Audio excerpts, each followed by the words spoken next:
este que es el tema número 19, el último ya de este módulo, ¿verdad? De Cristología 2. Y antes de entrar directamente en la clase, pues yo sí deseo felicitarlos, ¿verdad? Pues a todos por haber llegado al final del módulo. No hay examen de preguntas y respuestas en el salón, ¿sí? El examen pues lo van a tener que pasar día tras día en la vida, ¿verdad? Las cosas que hemos aprendido, las cosas que estamos aprendiendo, pues el impacto que eso va teniendo en nosotros, pues es, ahora sí que es ahí como el apóstol Pablo, ¿no? Les decía a los corintios que, pues, que sus vidas sean como cartas abiertas, ¿no? Para ser leídas por todos. Entonces, pues ahora sí que los que están más cerca de ustedes son los que van a decir si aprobaron o no aprobaron, ¿verdad? Porque a fin de cuentas de eso se trata, ¿no? No es nada más el acumular una buena información, aunque es bueno, pero no, vivir a Cristo no se trata de eso. Necesitamos aprender, necesitamos crecer, evidentemente, pero pues necesitamos también ponerlo en práctica, ¿verdad? Y vamos a estar hablando más acerca de eso. Entonces, pues se trata de que a fin de cuentas terminemos mostrando a Cristo, ¿no? En nuestra vida. Entonces vamos a ya directo al tema de hoy, que es la segunda parte de lo que vimos la semana pasada, o lo que empezamos a ver de que Cristo murió por todos, ¿sí? Y sí queremos insistir en esto, no solo porque es un tema muy importante, porque es un tema que tiene muchas implicaciones, ¿verdad? Al mismo tiempo es muy amplio, es muy vasto. Nosotros hemos visto las partes esenciales en donde fundamentalmente nos tenemos que centrar, ¿sí? Pero es muy amplio, es muy importante y como les dije la semana pasada, va orientado a que tengamos la certeza de qué es lo que la Biblia dice al respecto. Si el Señor nos concede en algún momento ver algunas de las posturas, de distintas posturas que existen a distintas cosas, ¿verdad? Bueno, pues está bien, llegaremos ahí. Seguramente a lo largo de otros módulos estaremos viendo cosas, pero lo importante, lo esencial es que nosotros tengamos en claro qué es lo que la Biblia dice, ¿sí? Porque la Biblia es la que nos habla de ese carácter amoroso, de ese carácter santo, del carácter justo, lleno de gracia, ¿verdad? Lleno de verdad, que es nuestro Dios. Entonces, otra vez, ¿no? Es la perspectiva de Dios la que nosotros necesitamos tener muy en claro y alinearnos a ella, ¿sí? Ya después vendrá lo demás, pero es la perdón, es la palabra la que nos muestra, la que nos enseña que Dios nos puede amar justamente, ¿sí? Que su amor, que su justicia, ¿verdad? Van de la mano, que no entra en conflicto ninguno de sus atributos, que la gracia no entra en conflicto con la justicia, que la bondad no entra en conflicto con la retribución de vida. ¿Sí me explico? Y bueno, ya vimos cómo Él puede ejercer y nos puede dar gracia, pero al mismo tiempo ser justo, ¿verdad? Ya hablamos acerca de eso y bueno, los que necesiten entrar un poquito más por ahí, pues ya nomás cosa de que se regresen a ese tema, ¿verdad? Ahí ahí los tienen todos ya, ¿verdad? Vamos, la cristología es la expresión natural de la doctrina en el Nuevo Testamento. No puede formularse nada en cuanto a la salvación, la fe y a la vida cristiana sin que se centralice en él. O sea, no podemos hablar de cristianismo si Cristo no está en el centro. O O sea, no podemos hablar de cristianismo si Cristo está a un lado y nosotros estamos en el centro, o una determinada postura está en el centro. ¿Sí me explico? Yo no sé cuántos ubican, por ejemplo, una mesa de alfarero. Todos han visto eso, ¿no? Cuando están haciendo alguna olla o algo, ¿no? Cómo está esa que da vueltas, ¿no? Y si ustedes se fijan, tienen que poner el pedazo de barro, lo tienen que poner en el centro, y de ahí es que empieza a moldear. Pero donde el pedazo de barro quede tantito al lado, no se puede. ¿Sí? En este caso, pues Cristo es el centro. Ahí es en donde nosotros tenemos que estar. ¿Sí? Entiéndase, en ninguna postura en particular, sino en Cristo. ¿Estamos aquí? Vamos ahí a Tito, capítulo 2, versículo 11. Lo vamos a leer en la Reina Valera 77. Yo voy a detener un poquito aquí. Entramos ya directo en el tema. Porque la gracia de Dios se ha manifestado para ofrecer salvación a todos los hombres.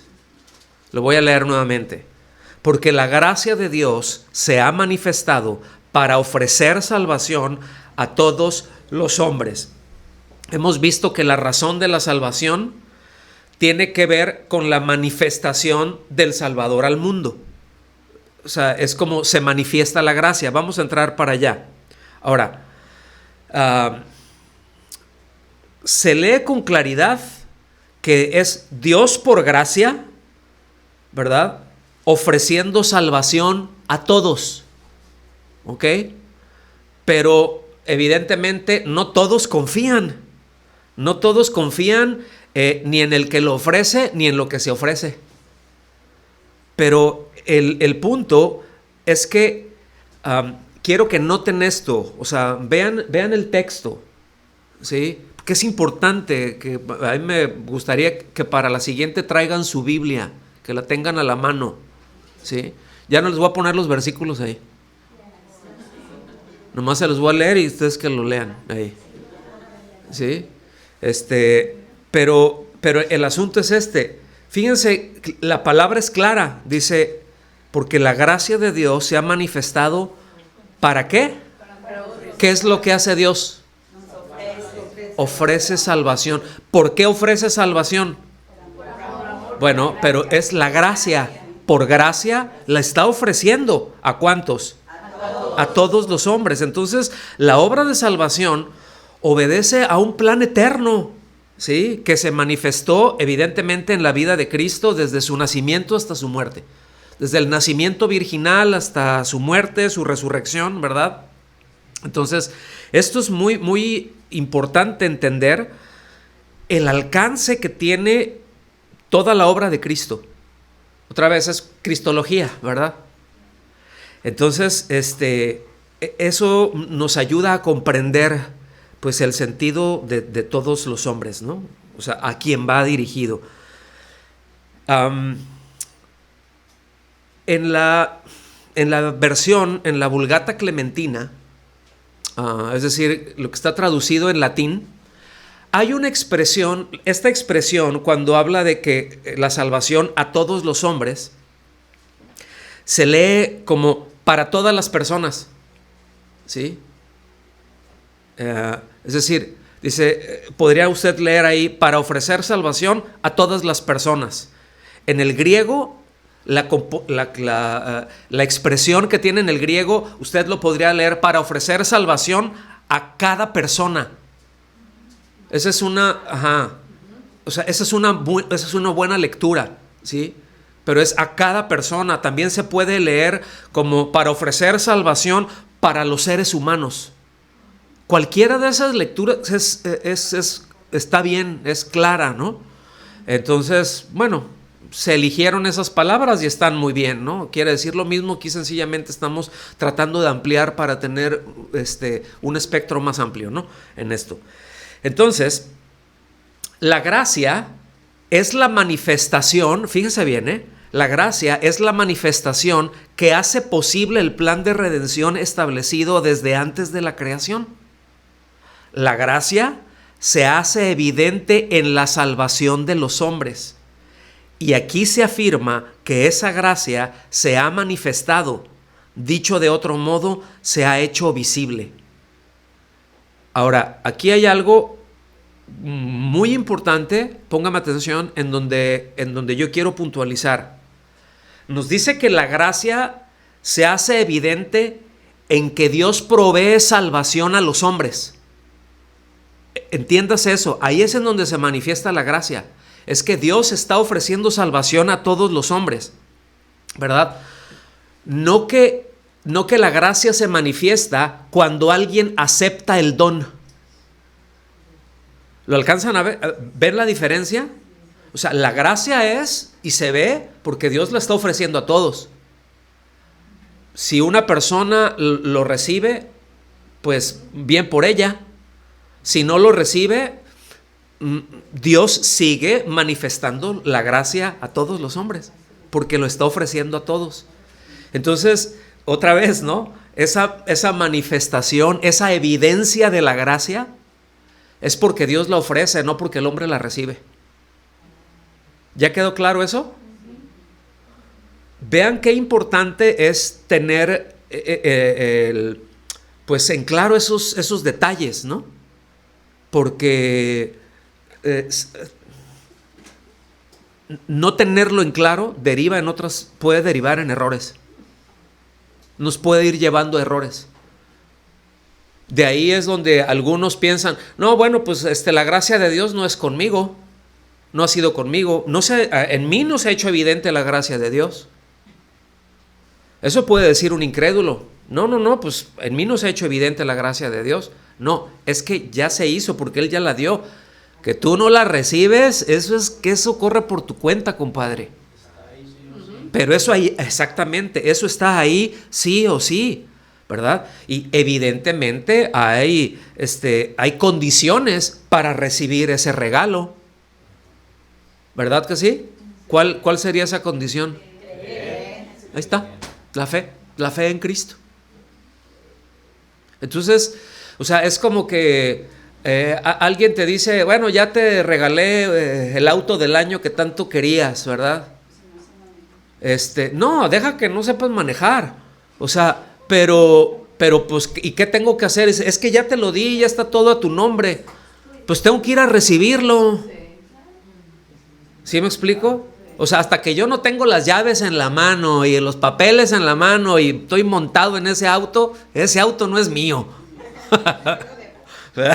Aunque ya me lo hayan regalado.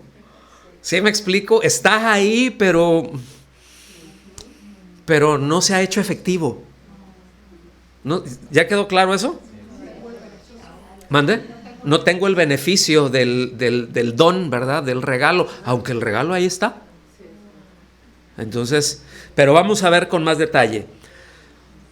Texto muy conocido, Juan 3, 16 y 17, Reina Valera 77, dice, porque de tal manera amó Dios al mundo, que ha dado a su Hijo unigénito, para que todo aquel que cree en Él no perezca, sino que tenga vida eterna.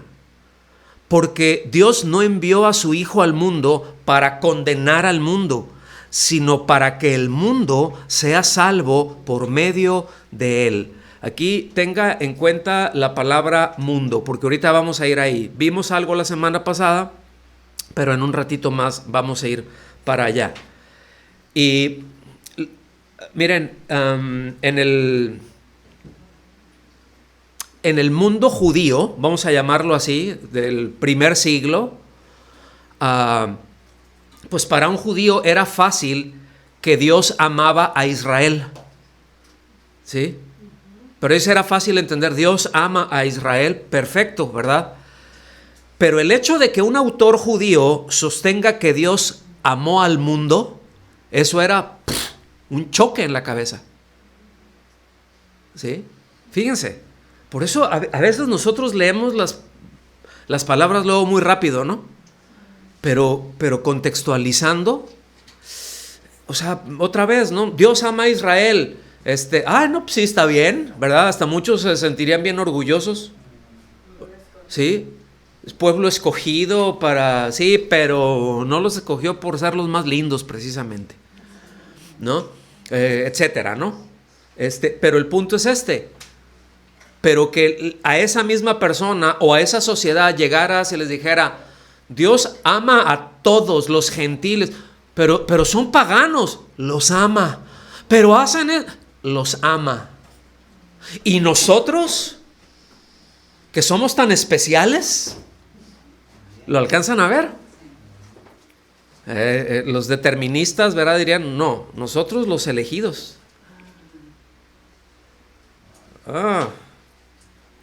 Entonces, pues aquí se trata de una idea que es propia del cristianismo, pero impresionante. Aquí lo que los limitacionistas afirman, pues es que Dios solo ama a los que Él escogió y predestinó. Fíjense bien, O sea, cuando estoy hablando de deterministas, limitacionistas, me estoy refiriendo al mismo grupo. No necesariamente, ahora quiero hacer un paréntesis, no necesariamente estamos hablando de que dices, es que los calvinistas, es que el calvinismo, es cierto, el calvinismo está metido en eso, pero no solamente, no solamente Calvino transitó por ahí, Lutero también transitó por ahí. ¿Sí me explico? O sea, ellos tenían, nomás que uno desarrolló una cosa, otro desarrolló otra cosa, nada más. Ahora, dentro de ese mismo paréntesis, debemos entender esto, hermanos. Si ellos han puesto su confianza en Cristo, son nuestros hermanos. Y debemos amarles y debemos respetarles. ¿Sí me explico? No entrar en choques y no, ustedes están mal, no, nosotros estamos bien, no, lo que pasa es que ustedes no entienden, no, lo que pasa es que ustedes... Así han pasado más de 500 años. Y seguirá. ¿Sí me explico? Y seguirá. Porque otra vez, ¿no? Porque Cristo no está en el centro. Porque ponen o sea, si ponemos en el centro nuestra postura, ya salió chueca la vasija. Ya anda por ningún lado, ¿no? Pero es Cristo ahí en el centro. No sé si me estoy dando a entender con esto, hermanos. Entonces, bueno, repito, ellos afirman eso, que no, Dios aborrece, que Dios aborrece, ¿verdad? Que son los que Él no escogió, son réprobos, o sea, están condenados.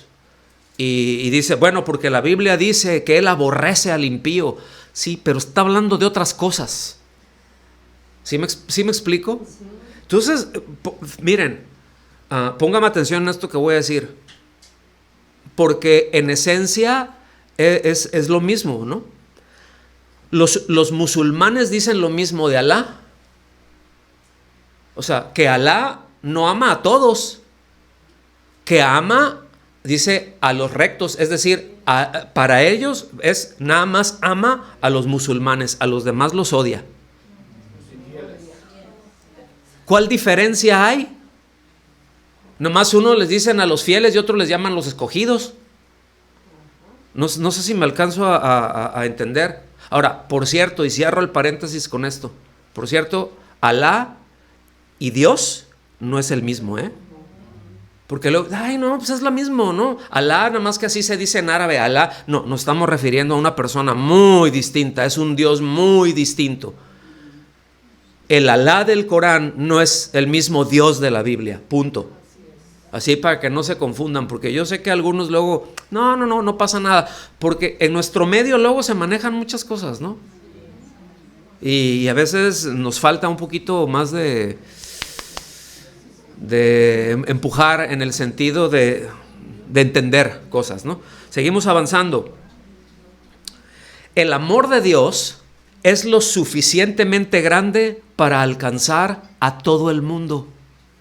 Su amor no se limita a una nación concreta o a una élite espiritual. Se trata de un amor que deriva del hecho de que Él es amor.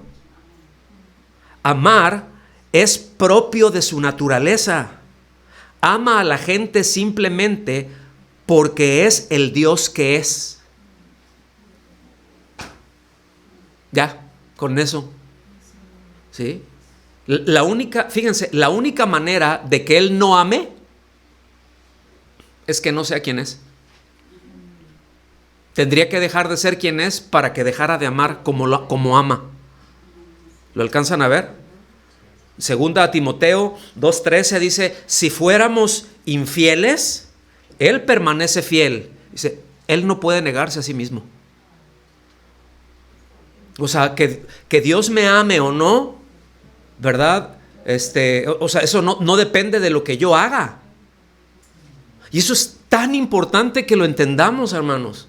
Porque a veces lo mal representamos.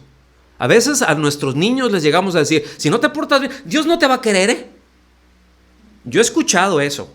O sea, no me lo platican, yo lo he escuchado. ¿Sí? O cualquier cosa, ya no te voy a querer. Eso es una espantosa mal representación de Dios. Porque no depende de lo que hagamos o dejemos de hacer para que Él nos ame. Él nos ama porque Él es Dios. No porque lo merezcamos, no porque seamos amables, ¿sí? Sino porque Él es Dios. ¿Sí está claro eso? Nos dice la palabra que ahora, nosotros le amamos a Él, ¿por qué? Porque Él nos amó primero, ¿verdad? Dice, nos dice ahí en Primera de Juan, el amor es de Dios. Es decir, el amor no solo procede de Él, ¿sí? Es que Él es su substancia, de Él proviene. Dice, por eso nos dice, el que ama conoce a Dios, ¿sí? Y ahí conocer es relación. El que ama conoce a Dios. Yo no puedo decir que tengo relación con Dios y no amar, no se puede, ¿sí? Dice, el que ama conoce a Dios, el que no ama no ha conocido a Dios, porque Dios es amor. Fíjense, es tan sencillo, pero es tan profundo a la vez. ¿Lo alcanzan a notar? ¿Sí o no? Sí. La propiciación, entonces, tiene su origen en el amor de Dios. O sea, el hecho de que Dios sea misericordioso, el hecho que haya sido propicio a nosotros, tiene que ver con esto. La construcción griega hace hincapié en el hecho del regalo. Aquí estamos hablando de Juan 3:16, porque de tal manera amó, ¿sí? Dice, no se trata de que Dios amó lo suficiente para poder dar a su Hijo, sino Dios amó y por eso dio. O sea, no es de que amó mucho, entonces como amó mucho, entonces da. No, es que porque ama, da. Su amor no es un sentimiento vago ni pasajero, sino un amor comprometido que tiene precio. Dios dio lo que más amaba. Ante todo, se explica que la muerte del Hijo tiene un carácter revelador. ¿En qué sentido? Nos muestra o nos revela el amor del Padre. Tremendo, ¿no? ¿Qué es lo que hace el Señor en su persona y en su obra? ¿Qué es lo que se la vivió haciendo? Revelando al Padre, revelando el amor del Padre, revelando la substancia del Padre, ¿sí? O sea, acuérdense, dice, yo soy la exégesis de Dios, ¿verdad? O sea, Él revela, Él saca, ¿no? Y a mí me parece maravilloso. Entonces, Juan subraya mucho esto, es decir, la importancia de la fe, por ejemplo, ¿sí? Ahí mismo en Juan 3:16, pero lo vamos a encontrar en todo el capítulo, prácticamente no va a haber un capítulo en nada de lo que Juan escribe que no esté involucrada la fe. Entonces, él subraya mucho esto. Ya nos ha dicho, por ejemplo, que Cristo murió por el mundo.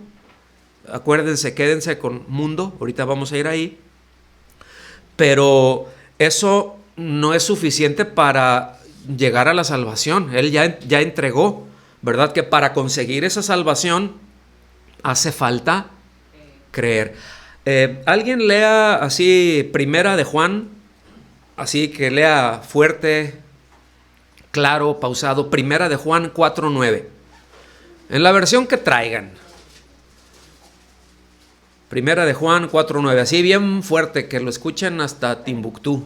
En esto se manifestó el amor de Dios en nosotros, en que Dios ha enviado a su Hijo unigénito al mundo para que vivamos por medio de él.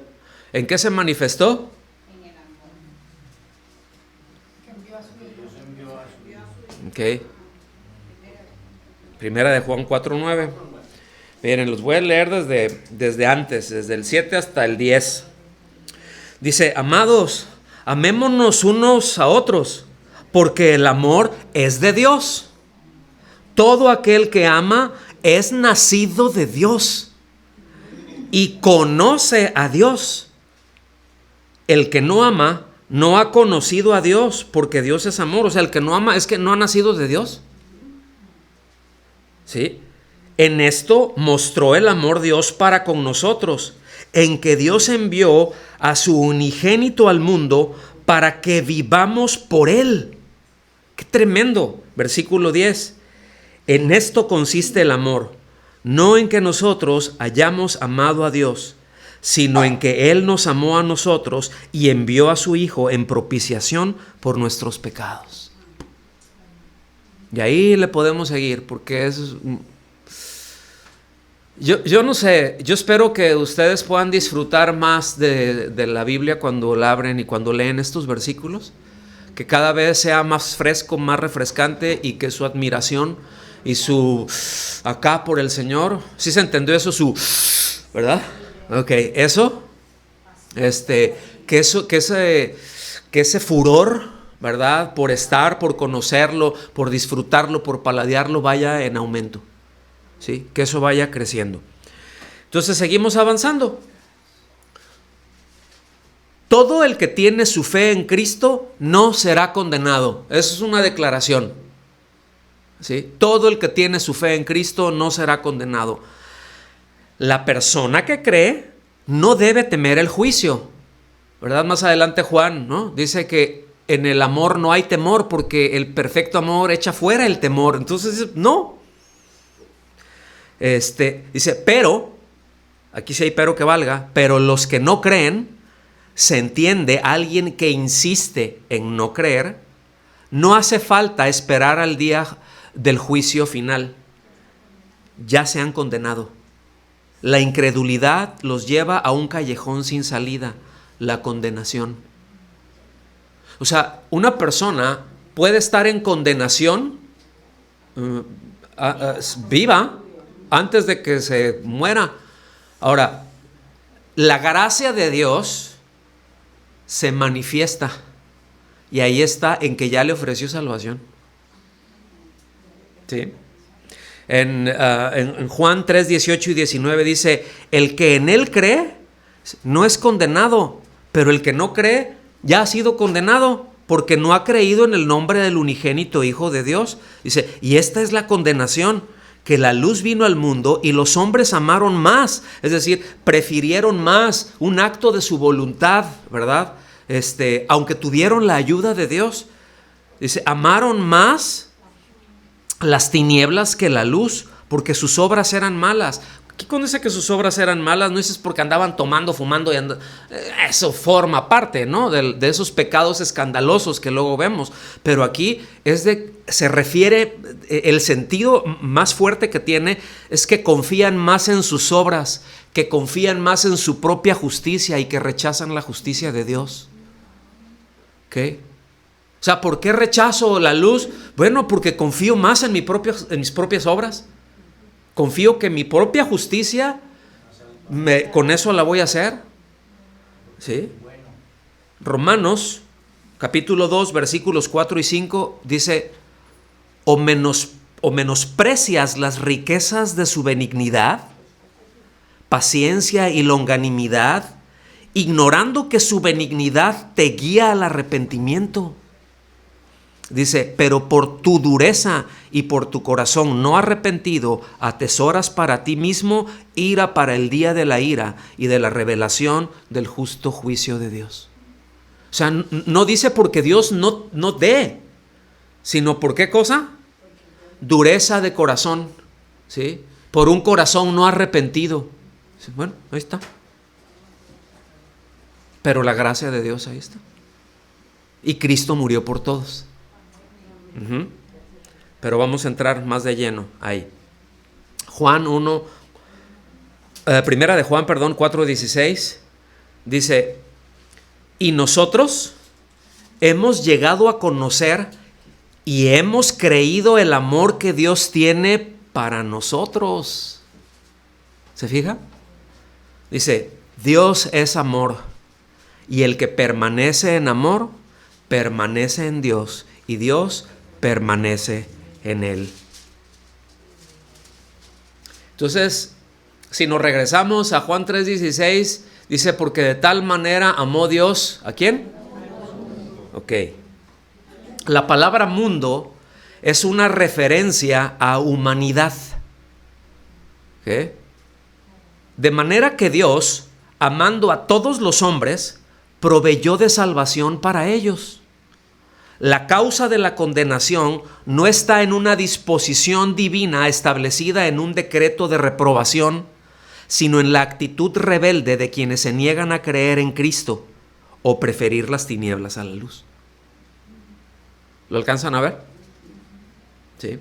Entonces, en el tema anterior yo les comenté que los limitacionistas, los deterministas, hacen malabares para interpretar ciertas palabras, para darle un significado a ciertas palabras para que encaje en su postura y en su sistema teológico, como lo hemos dicho, mundo, ¿verdad? Dice, bueno, no, es que mundo se refiere a los elegidos. No, es que todos los hombres no se refiere a todos los hombres, se refiere a toda clase de hombres. No es torcer, eso es retorcer el significado, ¿sí? Porque afirman que, otra vez, ¿no? Pues que el mundo se refiere a los que Dios eligió desde antes de la fundación del mundo y los predestinó para ser salvos. A eso los amó. Entonces, pero el texto es claro. Y otra vez, mundo se refiere a la humanidad en general, no a unos cuantos. Es cosmos. Sí, es en general. ¿Está bien? Es humanidad, y puedes decir, y es correcto, ¿no? La palabra cosmos se está refiriendo a un orden. Y cuando dice ahí aplicando, o sea, al mundo, pues no se está refiriendo al sistema del mundo, se está refiriendo a la humanidad, ¿sí? Pero la Biblia nos lo sigue dejando claros. Miren, en Hechos 17, 30 y 31 se lee así. Por tanto, Dios, habiendo pasado por alto los tiempos de esta ignorancia, ahora manda a todos los hombres en todo lugar que se arrepientan. ¿A cuántos manda? A todos. ¿En qué lugar? En todo lugar. En todo el mundo. ¿Sí? Es para todo el mundo. ¿Sí? Dice, fíjense, por cuanto ha establecido un día en el cual va a juzgar al mundo. O sea, ¿a quién va a juzgar? A la humanidad. ¿Sí? Dice, juzgará al mundo con justicia por aquel varón a quien designó, dando fe a todos con haberle levantado de los muertos. Otra vez, todos los hombres indica todos los hombres. Y noten que Dios manda, que Dios ordena el arrepentimiento. ¿Sí? La salvación fue provista, pero Dios ordena el arrepentimiento. Entonces noten en el versículo 31 que indica que juzgará al mundo. Entonces, a ver, ¿cómo está la cosa? ¿Va a juzgar a los elegidos? No. O sea, si mundo quiere decir si mundo y todos los hombres quiere decir para ellos los elegidos, o sea, que nada más Cristo murió por ellos, entonces ¿cómo les manda que se arrepientan? Porque los va a juzgar a ellos. O sea, pero es que es contradictorio, ¿no? Entonces, miren, o sea, no tiene sentido, sencillamente. Entonces, en primer lugar, filológicamente hablando, no se puede utilizar la misma palabra para definir dos cosas que sean opuestas. Puedes hacer un oxímoron, o oxímoron, creo que se dice en español, oxímoron, ¿no? Pero que es algo como contradictorio, pero porque quieres dejar en claro algo, ¿no? Aquí no, aquí nos estamos refiriendo a una palabra. Tú puedes, un oxímoron es, tú combinas dos o más palabras, ¿no? Dices, híjole, es un silencio escandaloso. ¿Sí? O sea, es un silencio ensordecedor. Híjole. Pero se entiende, ¿no? O sea, cuando tú quieres decir algo, bueno, ese es un oxímoron. Aquí no hay oxímoron. Tú ahí estás utilizando frases, los estás elaborando. Pero una misma palabra, otra vez, no puede indicar dos cosas distintas que sean contrarias. ¿Sí? ¿Está claro eso? Ahora, en segundo lugar, el contexto no deja lugar a dudas. Cuando usted ve Juan 3:16 o todos los pasajes que hemos visto de que el Señor murió por todos, les ordena a todos, ¿sí? No murió por unos cuantos y les ordena a unos cuantos. Dios establece el arrepentimiento para todos los hombres y no solo para algunos. No sería posible admitir una demanda así sin que hubiera una salvación ilimitada que alcanzara a todos. Si Dios manda a todos que se arrepientan, en el sentido de que depositen su fe y se vuelvan a Dios, es que hay gracia suficiente para todos, para que todos puedan ser salvos. O sea, Dios no le puede ordenar a todos que se arrepientan y que solamente proveyó salvación para algunos. Entonces, ¿de qué me arrepiento? ¿O para qué me arrepiento? ¿Cuál es el propósito de arrepentirme? ¿Lo alcanza a ver? Entonces, Dios ordena a todos, que todos se arrepientan. ¿Por qué? Porque está la provisión ya de salvación para todos. Si te arrepientes, pues es salvo y recibe la vida de Cristo. Estamos ahí. Pero si no se arrepiente, está en condenación hasta que se arrepienta. Y pues que Dios tenga misericordia y que no le baje el switch antes de que eso ocurra, ¿verdad? A un ser humano. Seguimos leyendo. Romanos 1, 16 y 17. Nueva Biblia de las Américas se lee así.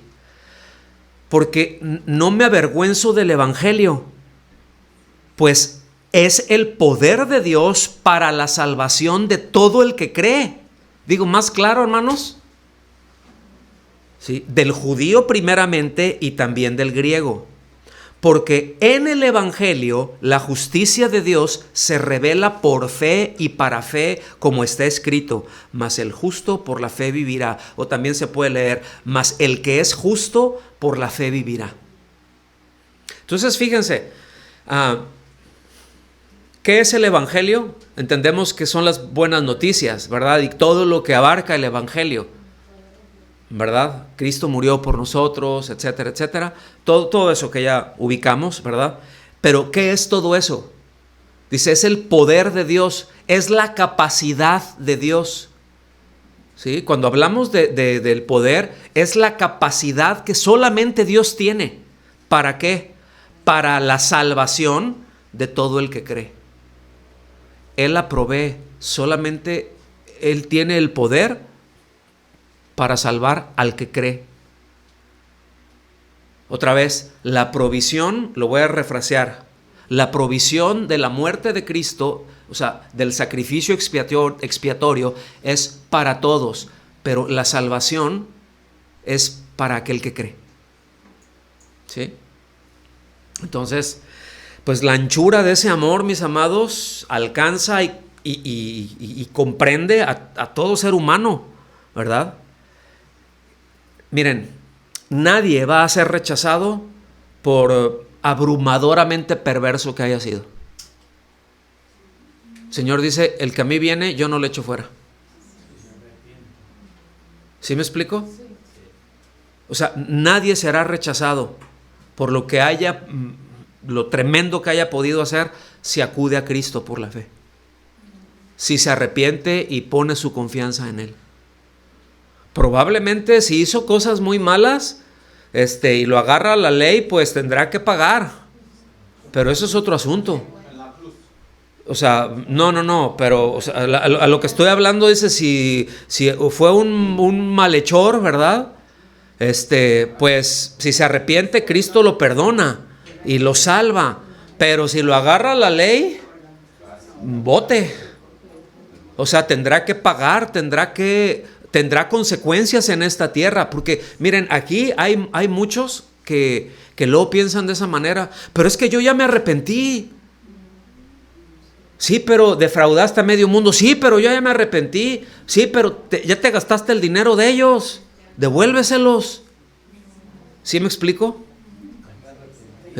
Pues, híjole, ¿y por qué siguió el proceso? Bueno, porque la ley dice que alguien te demandó, ya te agarraron y vas al bote.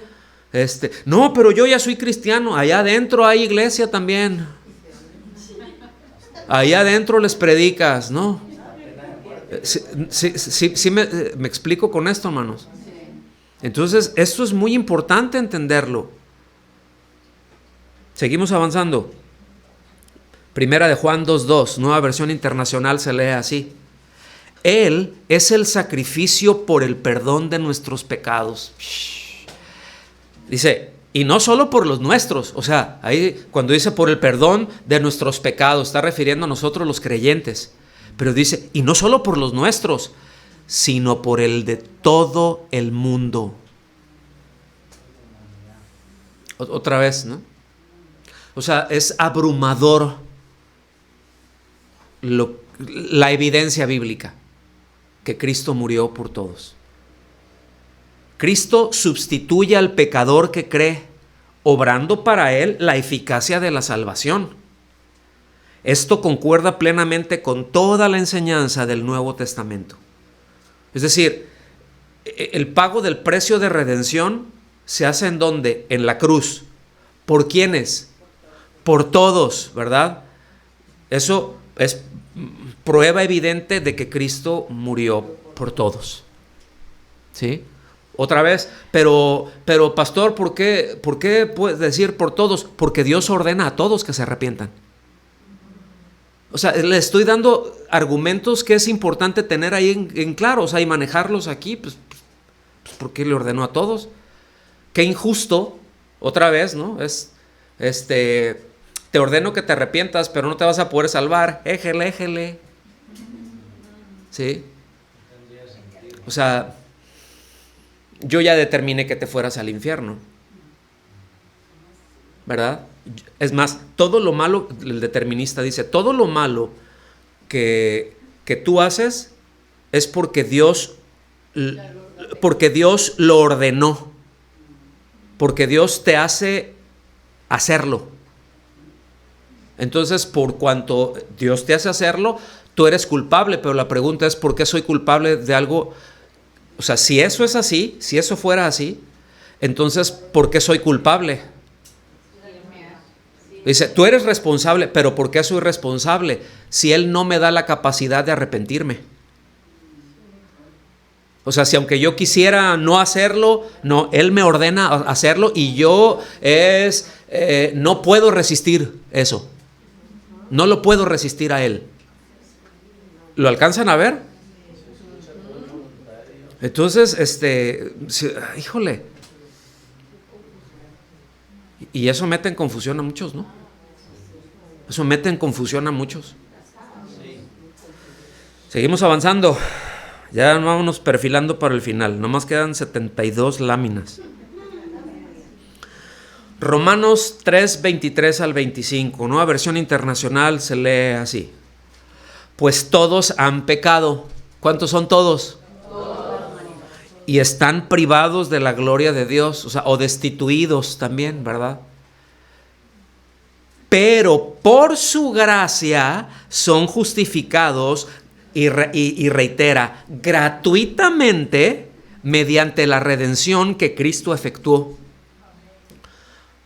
Ahora, mediante la redención que Cristo efectuó, ¿por quiénes? ¿Quiénes son los sujetos aquí? Toda la humanidad. Todos han pecado. ¿Ok? Entonces la redención que Cristo efectuó, ¿para quién es esa? Para todo el que ha pecado, para todo el que ha pecado. Luego, entonces, para todos. ¿Sí? Dios lo ofreció como un sacrificio para obtener el perdón de pecados, el cual se recibe, es decir, el perdón de pecados, por la fe en su sangre, o en su vida también se puede leer, ¿sí? Así demostró su justicia, porque a causa de su paciencia había pasado por alto los pecados pasados. Entonces vemos que Dios demuestra justicia, que Dios demuestra amor, que Dios demuestra gracia, que Dios demuestra misericordia, ¿verdad? Ahora, demostrar quiere decir ofrecer una prueba. Eso quiere decir una demostración, es dame una prueba. ¿Sí? Si yo te demuestro una operación matemática, ¿verdad? Siempre decían, al final decían, a ver la comprobación, o demuéstramelo. Y se hacía esa comprobación. ¿Sí? Bueno, eso es lo que está haciendo. O sea, el Señor haciendo, ya los regresé a sus años, ¿verdad? Ya con razón empezaron a temblar ¿no? 2, 3 empezaron así ya. Realmente la cruz toma una dimensión cautivadora porque tiene que ver con el amor infinito de Dios que soluciona no su deseo de venganza, sino la restauración del pecador a él mismo. Vean qué maravilla. O sea, no es ese Dios vengador, ¿verdad? Que bueno, les voy a tronar el cuero a todos estos. Sí, los voy a mandar al infierno o sea, no está ese deseo de venganza. ¿Lo alcanzan a ver? Dios desea restaurar a todos los hombres a la comunión con Él. La reconciliación. Entonces vean qué poderoso es el amor, hermanos. ¿Sí? Vamos a leer de Romanos 5, del versículo 8 al 11 en la Nueva Traducción Viviente. Se lee así. Pero Dios mostró el gran amor que nos tiene al enviar a Cristo a morir por nosotros cuando todavía éramos pecadores. Digan conmigo, éramos. Entonces, ya que hemos sido hechos justos, ¿cómo somos? A los ojos de Dios por la sangre de Cristo, con toda seguridad Él nos salvará de la condenación de Dios. ¿Sí? Ay, nada más me quería regresar aquí tantito. Nada más, hace ratito Rocío comentaba, ¿verdad? Y ha estado insistiendo, necesitamos cambiarnos el chip, necesitamos cambiar el chip. Escuchen bien. Ya no somos pecadores, hermanos. Pecamos, incurrimos en pecados, ¿sí? Pero somos justos delante de Dios. Somos santos delante de Dios. Usted ve las cartas cuando le escriben ve a los corintios, ¿no? A los santos que están en Corinto. ¿No dice la bola de pecadores carnales que hay ahí en Corinto? No dice así. Después se los dice. Hay algunos que son bien tremendos y hay algunos que que no se atreven a hacer, ni en el mundo se atreven a hacer lo que estos hicieron. ¿Sí? Pero les dice, si está en Cristo, dice, a los santos que están en Cristo. Entonces cambiémonos eso, no somos pecadores. Hemos sido redimidos. Cristo murió por nosotros, ya efectuó la redención. Estamos en Él. Incurrimos en pecado porque no hemos sido glorificados. Y a veces por ignorantes y a veces por rebeldes, pero Dios tratará. Seguimos leyendo. Pues, como nuestra amistad con Dios quedó restablecida por la muerte de su Hijo, cuando todavía éramos sus enemigos. Fíjense, éramos sus enemigos. Dice, con toda seguridad seremos salvos por la vida de su Hijo. Así que ahora podemos alegrarnos por nuestra nueva y maravillosa relación con Dios, gracias a que nuestro Señor Jesucristo nos hizo amigos de Dios. Qué bonito, ¿no? Me gustó mucho esa versión. Me gustó mucho esa versión. Entonces, fíjense, desde la perspectiva determinista, esto no tiene ningún sentido. Otra vez, se necesita torcer el sentido de la Escritura, ¿verdad?, para poder justificar una postura, porque desde la perspectiva determinista nunca se estuvo en enemistad, porque fuiste escogido. O sea, fuiste escogido desde antes de ser creado. ¿En dónde cabe la enemistad? Es decir, un escogido no viene a ser justificado, porque fue escogido. O sea, ya es, eso ya. Entonces, nunca, o sea, lógicamente, nunca estuvo, en enemistad con Dios, nunca tuvo necesidad de expiación, ¿sí? A lo mejor cometió algunos pecadillos ahí, pero ¿cuál es el problema si ya estaba escogido? ¿Lo alcanzan a ver? O sea, no, otra vez. Escuchen, porque eso no es Biblia, hermanos. Eso es filosofía. Eso es filosofía de hombres. Otra vez,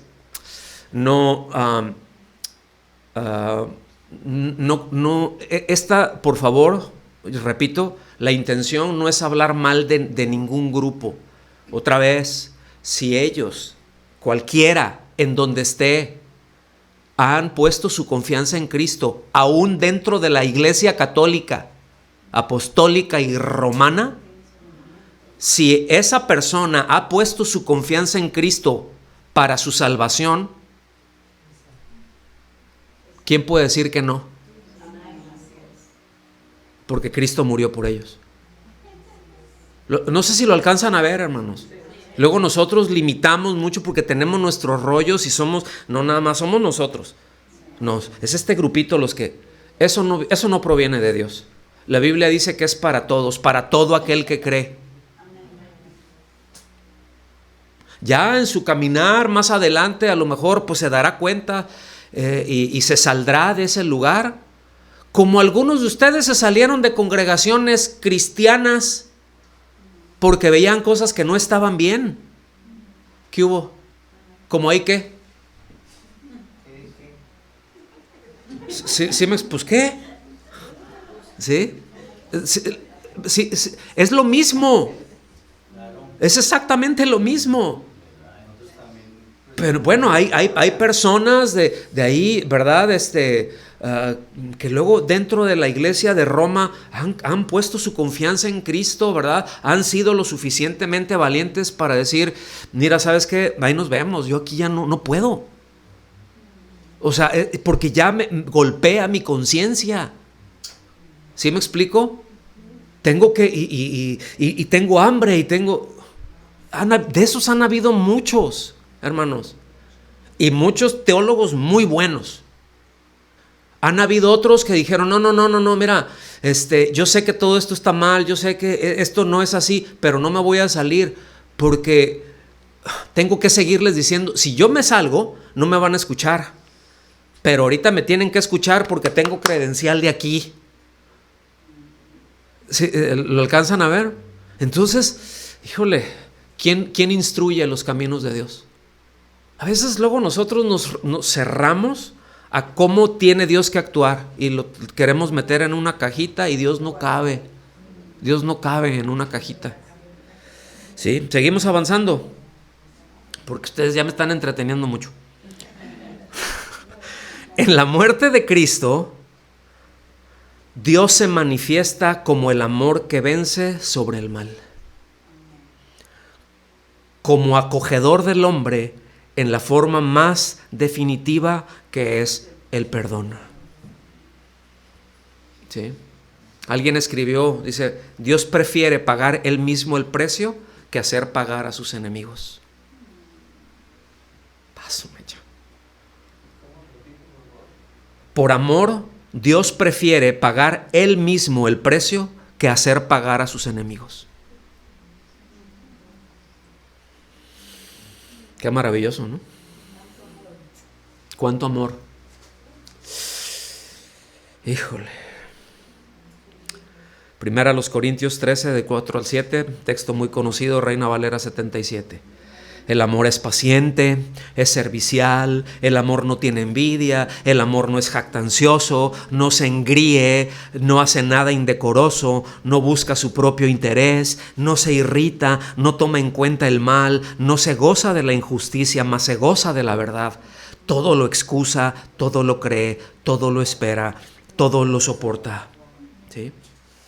El doctor Leighton Flowers dice lo siguiente: creo que vamos por buen camino si decimos que el amor en su misma raíz es abnegado y sacrificado. Cualquier cosa menor que eso no debería de llamarse amor.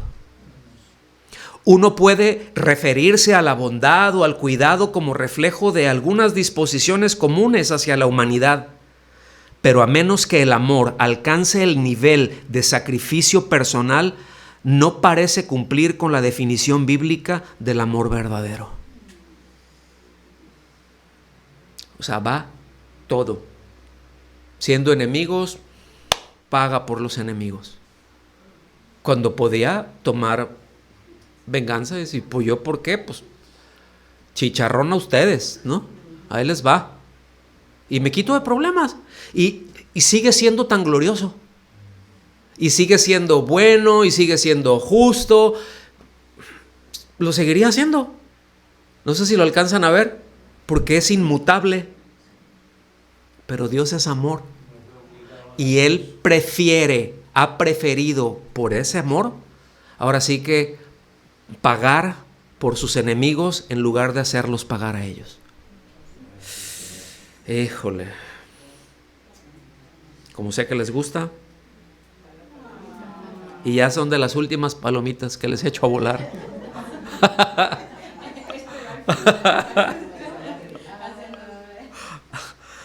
Juan 19:30. Entonces, en Nueva Biblia de las Américas. Entonces Jesús, cuando hubo tomado el vinagre, acuérdense, estaba en la cruz, dijo, consumado es. También se lee como cumplido está. Ya está terminado. Dice, e inclinando la cabeza, entregó el espíritu. Fíjense, pues por eso que él dice, a mí nadie me quita la vida. Yo la pongo y la vuelvo a tomar. ¿Quién puede hacer eso? O sea, aquí no es de que algún hombre le puso final.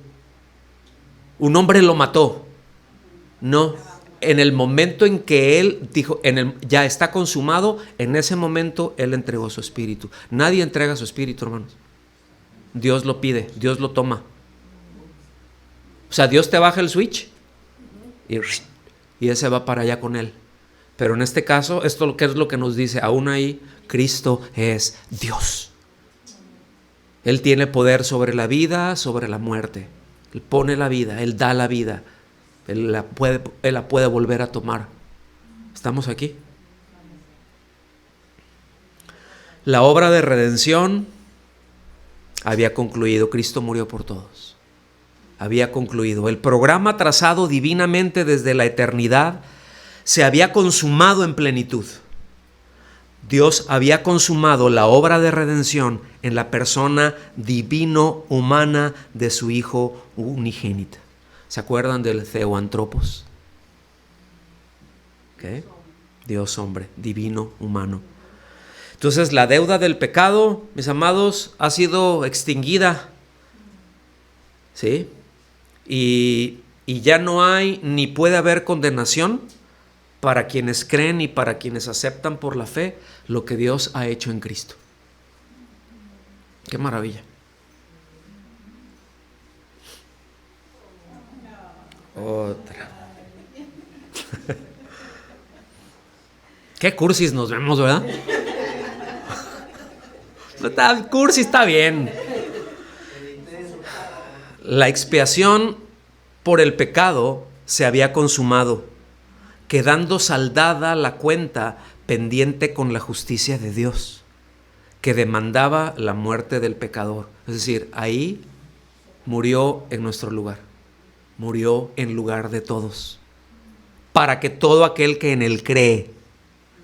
¿Ok? Sí, estaba ya machacado esa, ¿verdad? Terminamos con esto. El mensaje de la reconciliación puede ser puesto ya en manos de los creyentes para ser proclamado a todo el mundo. Órenle, predicar el evangelio. El evangelio de la gracia puede ser anunciado, que Dios declara cancelada la deuda para todo aquel que acepta el testimonio del pacto que hace con la humanidad creyendo en el Hijo de Dios. ¿Ya? Fíjense, hasta ahí se iba predicando, anunciando el reino de Dios. ¿Se fijan? Pero ya después viene, ya es consumado, viene la resurrección. Ahora sí, ya váyanse a predicar el evangelio. ¿Sí? Y a los primeros que les predicaron fueron precisamente a los que lo mandaron matar, o a los que lo mataron. Aunque los romanos fueron los que le hicieron el trabajo sucio, se les culpa a Israel, ¿sí? Pero ya a ellos fue a los primeros que se les predicó, y de ellos fueron de los primeros que se convirtieron por mucho tiempo, hasta que se abrió la puerta a los gentiles. Pero eso ya están ustedes metidos ahí, ya en su lectura en Hechos, ¿sí? Entonces, pues con esto terminamos. Déjenme leerles, terminar con esto. Primera de Juan. No había pensado hacerlo, pero ya estamos aquí en estas. Entonces, esta va de gratis. Primera de Juan 5, del 9 al 12. Si recibimos el testimonio de los hombres, mayor es el testimonio de Dios, porque este testimonio con que Dios ha testificado acerca de su Hijo. Versículo 10. El que cree en el Hijo de Dios tiene el testimonio en sí mismo. El que no cree a Dios le ha hecho mentiroso, porque no ha creído en el testimonio que Dios ha dado acerca de su Hijo. Y este es el testimonio, que Dios nos ha dado vida eterna, y esta vida está en su Hijo. El que tiene al Hijo tiene la vida. El que no tiene al Hijo de Dios no tiene la vida. ¿Cómo la ve? Señor, te damos muchas gracias por tu palabra.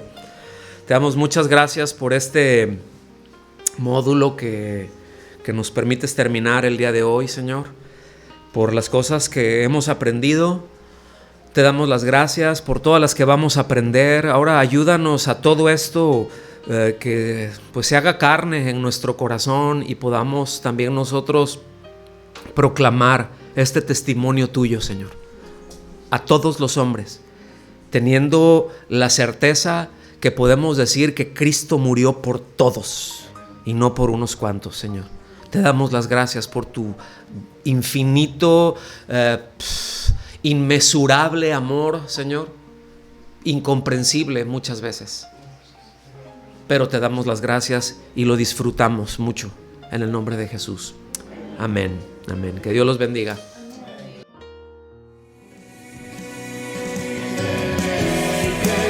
This is not a